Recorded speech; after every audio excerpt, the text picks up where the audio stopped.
नमस्कार, आदाब, प्रणाम, अस्सलाम वालेकुम। मैं मोहम्मद हमराज। देश और दुनिया की तमाम खबरें लेकर आप तक हम हमेशा हाजिर रहते हैं और आज जिस युवा नेता से आपको हम मुलाकात कराने जा रहे हैं वो किसी परिचय का मोहताज नहीं है और राजनीति में पहली बार कदम रखने के बाद हम पहली बार उससे इंटरव्यू करेंगे और क्षेत्र की तमाम जानकारी उससे प्राप्त करेंगे कि आखिर क्या कुछ अपने जीवन में किस तरह से संघर्ष की है और यहाँ तक पहुँचने में क्या कुछ कठिनाइयाँ उनको झेलनी पड़ी, परिवार की तरफ से क्या कुछ सहयोग मिला, तमाम जानकारी हम उनसे लेंगे। बिना देर किए हुए हम उनसे आपका परिचय कराते हैं। अपना परिचय दीजिए। नमस्कार, मैं पूजा कुमारी, जिला पार्षद सदस्य, क्षेत्र संख्या 27 डगरवा से। अच्छा, सबसे पहले तो ये बताइए कि अपने जीवन में आप किस लक्ष्य के साथ कहाँ जा रही थी और फिर राजनीति में आपकी एंट्री कैसे हुई? एक्चुअली हमारे जीवन का लक्ष्य एक ये था समाज सेवा, जो मुझे किसी भी कीमत पे करनी थी। मतलब ये था कि मुझे लोगों की मदद करनी थी, तो इसलिए मैंने जब बीटेक किया, एक होता है जब बच्चे स्टार्ट करते हैं तो उसे कोई एम पता नहीं होता। मेरा एक था कि मुझे बीटेक करनी। मैंने इंजीनियरिंग जब की तो एक अंदर से आया कि मैं इसके लिए इस फील्ड में जाके मैं समाज सेवा नहीं कर सकती, लोगों से जुड़ नहीं सकती। तो उसके बाद मैंने यूपीएससी प्रिपरेशन स्टार्ट की। फिर उसके बाद मैंने बीपीएससी भी मेंस लिखा है, यूपीएससी भी दिया है। तो उसके बाद फिर जब मैं राजनीति का ऐसा कुछ था नहीं, लेकिन जब यहाँ पंचायती इलेक्शन हो रहे थे तो मेरे पापा 2 साल से इलेक्शन में लड़ रहे थे।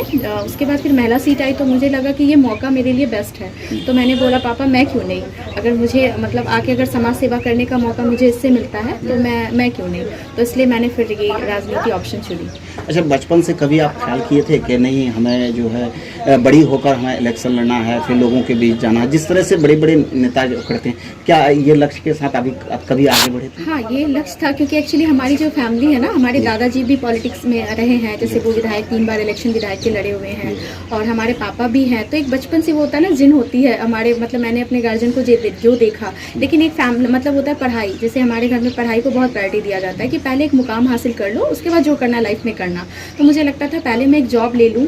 मैं एडमिनिस्ट्रेटिव मतलब जाना चाहती थी, प्रशासनिक सेवा पे, ताकि मैं मुझे वहाँ का एक नॉलेज हो जाए, फिर मैं आके अच्छे से इस फील्ड में एक एज पे आके मैं ऐसा करूँगी। लेकिन मुझे जब ऐसा मौका मिला तो मुझे लगा अभी क्यों नहीं, अभी स्टार्ट कर सकते हैं। तो आप राजनीति में आए, आपका परिवार के जो सदस्य हैं, चाहे वो आपके पिताजी हो या भाई बराबर, आपका कितना सहयोग कर रहे हैं?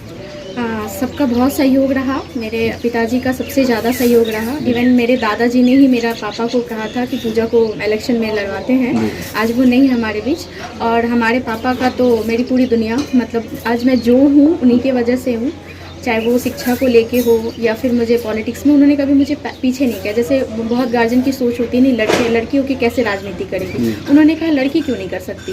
हमारे देश में से बहुतों एग्जाम्पल है और आजकल तो युवा लोग आ भी रहे हैं पॉलिटिक्स में। और एक पढ़ा लिखा लोग जब आपके सोसाइटी में आता है ना, तो वो बहुत अच्छे से चेंजेस लाता है। और यही कारण है कि जब मैं पॉलिटिक्स में आई तो लोगों ने मुझे इसलिए वोट भी किया। एक तो मैं युवा थी, ऊपर से मैं पढ़ी लिखी थी और लोगों को लगा कि आज तक जो घिसी-पिटी राजनीति चलती आ रही है उसको एक तोड़ना है, ब्रेक करना है। इसलिए मैं मुझे बहुतों का सपोर्ट मिला और इसकी वजह से मैं आज जो भी हूँ अपने पापा की वजह से ही हूँ। अक्सर देखा जाता है कि समाज में लड़कियों को काफ़ी गिरी हुई नज़र से देखा जाता है। कहीं कोई किसी का लड़की या बच्ची जब आगे बढ़ती है तो समाज से काफ़ी ताना पड़ते हैं उनको। आपको इस तरह का सामना कभी करना पड़ा? हाँ, देखिए, जहाँ तक मेरे समाज की बात रहे तो एक्चुअली हमारे फैमिली जो है तो थोड़े से पढ़े लिखे हमारी फैमिली में जाता है। हमारे जैसे दादाजी एक एसपी हैं, डॉक्टर हैं, फिर मैं खुद एक चाचा मेरे इंजीनियर हैं, फिर शिक्षक लोग हैं हमारे चाचा लोग। तो हमारी फैमिली मतलब पढ़ाई से है, तो इसलिए हमारे फैमिली में कभी मुझे फैमिली को अगर लेके ये हो तो मुझे कभी ये फेस नहीं करना पड़ा कि लड़कियों कितना पढ़ोगी या अच्छा चलो अब उम्र हो गई है। या हमारे पापा ने कभी मुझे पीछे नहीं किया, उन्होंने पूरा सपोर्ट किया, जब तक पढ़ना है पढ़ो, जब तक तुम्हारी इच्छा होती है जो करना है करो। और समाज से भी, क्योंकि जब फैमिली आपके सपोर्ट में रहती है ना तो समाज आपको बोल नहीं पाता है। गांव समाज कुछ नहीं, गांव समाज ने भी मुझे कभी नहीं बोला। इवन आज तक किसी ने मुझे ये तक नहीं कहा कि अच्छा अब हो गया, कितना पढ़ाएंगे बेटी को, क्योंकि लगा रही बहुत अच्छा कर रही है। मतलब हमारी बेटी अगर कर रही है तो इससे हमारे समाज को इंस्पायर मिलते हैं। जब राजनीतिक में भी आए तो समाज किसी तरह का आपको कोई ताना नहीं, ऐसा तो मुझे अभी तक फेस नहीं करना पड़ा। हाँ, थोड़ी बहुत तो चर्चा होती है, वो बोलने वाले बोलते हैं, आप बंद नहीं करवा सकते हो। लेकिन मुझे ऐसा लगता है वहाँ भी अगर वो बोल रहे हैं हैं तो उसका एक ही उद्देश्य है कि हमारा एक तो बिहार पिछड़ा है, ठीक है, ऊपर से हम सीमांचल रीजन में आते हैं जहाँ शिक्षा की सबसे ज़्यादा कमी है। तो इसमें भी उनका दोष नहीं है, अगर वो भी वैसे देखेंगे तो शायद आज उनको, अगर उनकी बेटी भी पढ़ना चाहे तो उन्हें लगेगा नहीं, पूजा अगर कर सकती है तो हमारी बेटी क्यों नहीं। अच्छा, बिल्कुल आप एक जिक्र किए शिक्षा को लेकर, आप विजय हुए हैं, लोग आपको इस सीट पर बैठाइए है, हॉट सीट पर, तो लोगों को शिक्षा के लिए, आप लोगों के लिए क्या कुछ करना चाहती हैं या कर रही हैं? हाँ, देखिए, जब मैं आई थी तो मैंने इलेक्शन में ये कुछ, जब मैं विज़िट की अपने क्षेत्र में तो मुझे बहुत सारी कमियां दिखी। और मुझे सबसे ज़्यादा, अगर आप जैसे वो देखोगे तो हमारा पूर्णिया में जो महिलाएं शिक्षा फिर भी ठीक है, अगर आप डेटा के अकॉर्डिंग देखोगे तो मुझे लगा शिक्षा पे सबसे ज़्यादा वर्क करना चाहिए। क्योंकि क्या होता है ना, कभी कभी हम जब अशिक्षित होते हैं तो हम दूसरी के सुनी सुनाई बातों पर यकीन करते हैं। जब शिक्षा का प्रभाव रहता है हम पे तो हम उस पर मंथन करते हैं कि नहीं, तर्क करते हैं, वितर्क करते हैं। तो जब मैं यहाँ आई, मैं इलेक्शन में घूम रही थी तो मुझे स्कूल को मैंने टारगेट किया था कि मैं स्कूल विज़िट करूँगी।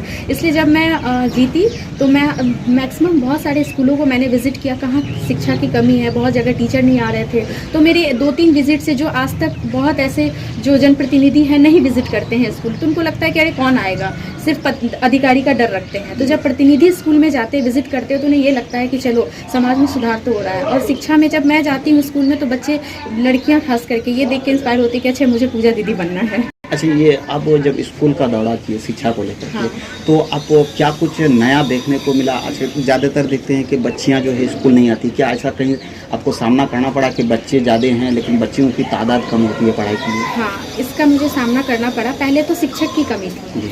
दूसरा चीज़ ये जो आजकल लोगों को लगता है कि मतलब सरकारी स्कूल में पढ़ाई नहीं होती है तो बच्चे प्राइवेट, मतलब गार्जियन भी प्राइवेट की तरफ जा रहे हैं।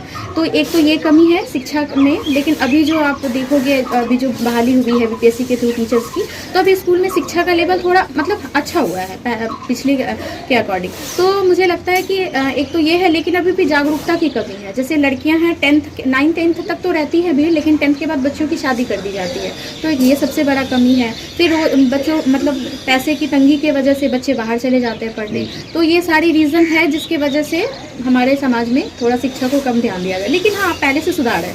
अच्छा, बच्चियां जब आपको देखती हैं क्या प्रेरणा मिलती है उसको, क्या सीख मिलती है? कि कहे कि बच्चियां हमेशा हर क्षेत्र में पीछे रहती है, बच्चियां खासकर। हाँ।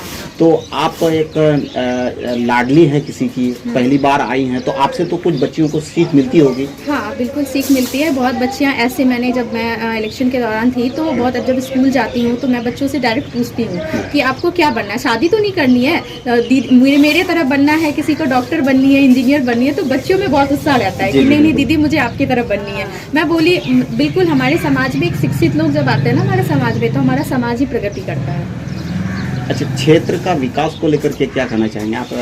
तमाम जीतने का काफ़ी दिन भी हो गया और क्षेत्र भ्रमण भी किया, किस तरह से विकास हो रही है और आपके कोटे से अब तक क्या कुछ विकास है लोगों के लिए? हाँ, देखिए, मेरे कोटे से जहाँ तक की बात रही जिला परिषद, ये तो हमारे में जितने काम होते हैं जो हमारे जिला परिषद में आते हैं उससे तो हम लोगों ने काम किया। जहाँ पे जैसे बहुत सारे बाउंड्री वॉल हो गए हैं, जो मरम्मतीकरण हुए, जहाँ पे रोड नहीं थे वो बना है, जो मेरे से संभव है क्योंकि हमारा पद बहुत बड़ा तो नहीं है, और तो इसलिए जो हमसे संभव हो पा रहा है और हमारे जो फंड है उसी के अकॉर्डिंग मैं काम कर सकती हूँ। लेकिन हाँ, विकास अभी हुआ है और होना बाकी है। अच्छा, आपका चुनावी मुद्दा क्या था? मेरा चुनावी मुद्दा वही शिक्षा था, स्वास्थ्य था। जैसे जहाँ पे हॉस्पिटल्स हैं वहाँ पे नर्सिंग वगैरह नहीं आ रही हैं, या फिर शिक्षा था, स्वास्थ्य था, बिजली थी, लाइट थी, जो जैसे जहाँ पे बिजली की बहुत ज़्यादा समस्या थी, ट्रांसफार्मर वगैरह की वो थी, बस यही था। और तो अब तक जो भी चुनावी वादा था आपका, कितने % में काम हुई है अब तक आपकी? चुनावी वादों में देखिए, मैंने वही कहा जो हमारे इस फंड में था। जैसे अब मैं बहुत बड़े बड़े वादे तो नहीं की थी, हाँ ये ज़रूर कहा था कि जो शिक्षा पे मैं ध्यान दूंगी, तो मैं स्कूल विजिट कर रही हूँ। अब शिक्षा तो वो राज्य सरकार का है, अब शिक्षक बहाली वही करेंगे, मैं तो नहीं कर सकती। तो हाँ, ये उसमें सुधार करना मेरी जिम्मेदारी है, तो मैं जाती हूँ। और थोड़ी हाँ, ये मैं कहूँगी कि जैसे कुछ जगह और होना बाकी है। जैसे बिजली की समस्या थी, उस पर मैं अपने सदन में जब जाती हूँ, जिला परिषद जब हमारी मीटिंग होती है, तो मैं वहाँ पे अपनी बातों को रखती हूँ, अपने क्षेत्र के जो भी मुद्दे हैं मैं वहाँ रखती हूँ। कहीं जल जमाव की समस्या है जो अभी हुई नहीं है, और थोड़ी सी लाल फीताशाही की कमी की वजह से नहीं हो पा रही है, होगी उसमें। अच्छा, क्या लगता है कि जो कार्यकाल आपका बचा हुआ, इस कार्यकाल में आपकी जो चुनावी वादा है वो पूरा हो पाएगा? हाँ, क्यों नहीं, कोशिश तो जारी है। हाँ, लेकिन ये ज़रूरी नहीं है कि जितने हम वादे करते हैं उसको कोशिश करने की तो पूरी करने की पूरी कोशिश करते हैं, और उस पे मुझे लगता है मैं खरी उतरूँगी। अच्छा, इलेक्शन के दौरान आप लोगों से जब मिल रहे थे, पहली बार इलेक्शन लड़े, लोगों से मिल रहे थे, किस तरह से लोग आपका सपोर्ट कर रहा था? एक्चुअली मुझे तो राजनीति का कोई आइडिया था नहीं, तो मैं जब इलेक्शन में उतरी तो जैसे मैं अपने मम्मी चाची दादी लोगों से गप करती हूँ अपने समाज में, मैंने उनसे भी वैसे ही गप मतलब किया। आप घर के सदस्य जैसे से बात कर रहे थे? मुझे लगता है मुझे ग्राउंडेड मैं हूँ, जहाँ बैठ गई उनके साथ, कभी हुआ तो उनके साथ खटिया पे बैठ गई, कभी हाँ दादी यहाँ चाची कर लिया, या फिर जो जैसा लगा मुझे कि अच्छा ठीक है आपको वोट नहीं देना है तो मतलब बस मेरे से मिल लो, एटलीस्ट आशीर्वाद तो मिल जाएगा। लेकिन आप घर के सदस्य की तरह से लोगों से मिले और उसका रिजल्ट आपको क्या? हाँ बिल्कुल, उनका रिजल्ट तो मुझे भड़के मिला है कि मुझे लगता है मैं बहुत तो वोट से 10,000 वोट से मैं लीड की थी, तो उसका परिणाम वही था। और सबसे अच्छी बात है सबने कहा कि अरे बेटी है तो अच्छा, आगे का गोल क्या है आपका? राजनीति है या फिर शिक्षा पढ़ाई में जाना है? देखिए मैंने पढ़ाई तो अपनी जारी रखी है, नो डाउट, क्योंकि मुझे लगता है कि देखिए इलेक्शन जो है ना वो अप्स एंड डाउन तो आते रहते हैं, तो अब मैं पढ़ाई तो छोड़ नहीं सकती। हाँ, क्योंकि मैं पढ़ते पढ़ते आई थी इलेक्शन में, तो मेरी पढ़ाई कुछ रह गई थी, तो मैंने वो कंटिन्यू रखा है। जब मुझे समय मिलता है मैं क्षेत्र भ्रमण करती हूँ, और मेरे पापा जो जिला परिषद प्रतिनिधि के तौर पर जहाँ जो काम होता है वो करते हैं, और उनमें तो उनका साथ है, उन्होंने मेरा पूरा साथ दिया है प्रतिनिधि के तौर पे भी, और वो पूरा हर जगह जो लोगों की समस्याएं होती है वो पूरा करती हूँ। मैं रहती हूँ, मैं मीटिंग में जाती हूँ, और भी सारी चीज़ें जो होता है मैं करती हूँ।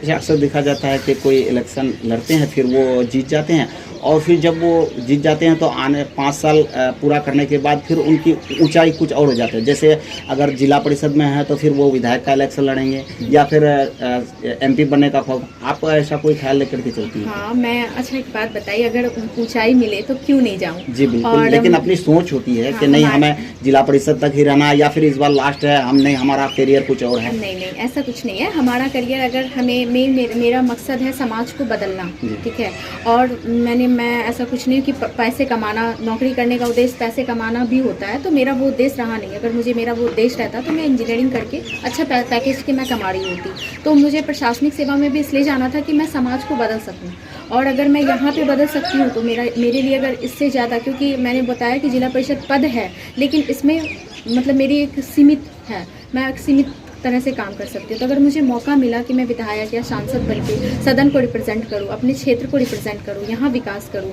यहाँ मैं अभी जैसे मैं रोजगार चाहूँगी तो मैं नहीं ला सकती क्योंकि मेरा वो पद नहीं है। अगर मुझे बड़ा पद मिले तो मैं, हो सकता है यहाँ के जो हमारे पलायन है, हमारे बिहार से जो बहुत लोग पलायन करते हैं, उसको मैं रोक सकूँ। बहुत सारी समस्या है, जैसे हमारे बाढ़ की समस्या है, क्योंकि हमारा इतना बड़ा पद नहीं है, बस मैं हल्ला कर सकती हूँ सदन में, लेकिन इसके लिए मैं पास नहीं करवा सकती ना। तो मुझे वो मिल जाता है तो मैं उसके लिए, हो सकता है मैं बाढ़ पे काम करूँ, महिला शिक्षा पे काम करूँ, रोजगार पे काम करूँ, तो अगर मुझे मौका मिले तो मैं क्यों नहीं आगे बढ़ूँ। अच्छा, एक अनिल कपूर की मूवी है नायक, जिसमें उसको एक दिन के लिए जो है CM बना दिया जाता है। अगर आपको एक दिन के लिए चाहे वो सांसद बना दिया जाए या फिर इस क्षेत्र का विधायक बना दिया जाए, तो सबसे पहले कार्य क्या करेंगे आप? मैं सबसे पहले यहाँ पे रोजगार के लिए काम करूँ, क्योंकि शिक्षा तो है, बहुत लोगों ने कहा कि आपका समय जो है सिर्फ 24 घंटा, यानी एक दिन है, और एक दिन में आप सिर्फ रोजगार पे, बाकी चीज़ों का क्या होगा? नहीं, देखिए, अगर एक दिन पे काम, अगर एक दिन के लिए मुझे मिला ऐसी, तो एक दिन में सांसद विधायक बन के भी आप नहीं कुछ कर पाओगे। जैसे CM की बात आपने की, अनिल कपूर की, तो वो एक CM, मतलब उनके पास पूरी पावर है स्टेट की, तो अगर मुझे CM अगर मिलता है तो मुझे लगेगा जो उस टाइम मेरी सबसे बेसिक चीज़, जैसे अगर मुझे अभी लग रहा है कि मुझे रोजगार पे काम करना है, क्योंकि पढ़े लिखे लोग तो हैं, लेकिन वो सही से, अगर अभी आप BPSC के एग्ज़ाम देखोगे तो आप देखो बच्चे बहुत पढ़ के आ रहे हैं, लेकिन उसमें फिर पेपर लीक हो जा रहा है। तो मुझे इसको, सिस्टम को मैं सही करना चाहूँगी, जहाँ पे जो भ्रष्टाचार है उसको मैं ठीक करना चाहूँगी। अच्छा, कुछ युवा ये जानना चाहेंगे जो आपको काफ़ी फॉलो करते हैं, और वो सोच रहे हैं कि आखिर जिला परिषद से बात हुई, तमाम बात हुई, क्षेत्र के विषय में बात हुई, और वो ये भी जानना चाहेंगे कि आखिर आने वाले समय में आपकी पढ़ाई भी पूरी हो गई और राजनीति में आपकी एंट्री भी हो गई, आप विजय भी हुए, लोग आपको चुन के लाया भी। अब आगे आप जो भी बनना चाहेंगे वो भी बता दिए। शादी को लेकर क्या ख्याल है? एक्चुअली जब मैं आई थी ना तो मैंने वो पहले कहा था कि हमारे क्षेत्र में लड़कियां को लगता है अरे इतना टाइम हो गया अब शादी कब करेंगे, तो इलेक्शन में भी ये मुद्दा था जी। कि शादी हो जाएगी तो फिर हम लोग इनको कहाँ ढूंढेंगे अगर जिला परिषद बन जी। गई। तो मेरा तब भी यही कहना था शादी वो तो है समाज में जो बना है तो वो हमारी भी होगी, हमारे जब गार्जियन चाहेंगे जब होनी होगी हो जाएगी, इसके लिए कोई बहुत ये नहीं है कि नहीं अभी ही होनी है। और दूसरी चीज़ अगर मेरी शादी हो भी जाती है तो बहुत लोग जॉब शादी कहीं करते हैं जॉब कहीं करते हैं, वो अपनी कर्म भूमि में रहते हैं, कर्म भूमि तो छोड़ते नहीं है, तो मेरा भी सेम वही रहेगा। आप शादी कर लिए उस समय अगर आपको आपके जो हस्बैंड होंगे वो अगर आपको राजनीति से दूर जाना पड़े फिर उस समय क्या होगा? देखिए जब शादी होती है ना तो लोग बात करके शादी करते हैं, वो ऐसा तो नहीं है कि मैं शादी के बाद पॉलिटिक्स में आई हूँ। जब वो करेंगे तो उसे पता होगा कि जिनसे मेरी शादी होने वाली है वो पॉलिटिक्स में है तो उनका ये भी करियर हो सकता है, तो उसको वो खुद मतलब वो तो उतने समझदार होंगे और या मैं फिर उनसे बात करके अपने करियर का डिसीजन ले सकती हूँ कि मुझे वो फ्रीडम मिले जो मेरे पापा ने दिया है। चलिए लास्ट क्वेश्चन आपसे हम ये था कि उन युवाओं या फिर उन लड़कियों से आपको क्या संदेश है जो आपको देख रहे हैं और सोच रही है, चाहे उनके पापा देख रहे हैं या फिर उनके घर वाले देख रहे हैं और जो अपने बेटी को पढ़ाई से काफ़ी दूर कर रही है, बोले कि बेटी किसी क्षेत्र में जाएगी तो नाम रोशन नहीं करे, तरह तरह की उनके दिल में ख्याल आते हैं, तो उन परिवार के लिए उन पिता के लिए आपका क्या संदेश है? देखिए मेरी सबसे पहले तो यही संदेश रहेगी कि बेटियां बेटों से कम नहीं हैं और मुझे लगता है कि बेटियों को भी उतनी ही पढ़ाई का मौका मिलना चाहिए जितना हम बेटों को देते हैं। और आज आप देखिए बेटियां किसी भी फील्ड में कम नहीं है, चाहे वो साइंटिस्ट हो चाहे वो डॉक्टर